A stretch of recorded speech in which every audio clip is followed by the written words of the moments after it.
ನೀರು ಹಾಕ್ಬೇಕು ಇವಾಗ.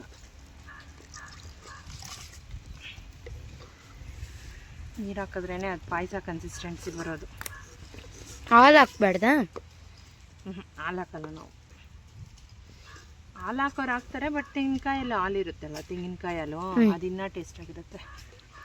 ನ್ಯಾಚುರಲ್ ಸ್ವೀಟ್ ಒಂಥರ ಹಾಲು ಥರ ಅಲ್ಲ, ಒಂಥರ ತೆಂಗಿನಕಾಯಿ ಹಾಲು ಚೆನ್ನಾಗಿರುತ್ತೆ. ಆದರೆ ಇವಾಗ ಇಷ್ಟು ಕಾದ್ಮೇಲೆ ತಾಟಿ ಬೆಲ್ಲ ಹಾಕಬೇಕು. ಹಾಕ್ಬಿಡೋಣ ಇಷ್ಟು. ತಾಟಿ ಬೆಲ್ಲ ಹಾಕ್ಬಿಟ್ಟು ಅದು ಕರಗೋ ತನಕ ಚೆನ್ನಾಗಿ ಕಾಯಿಸ್ಬೇಕು.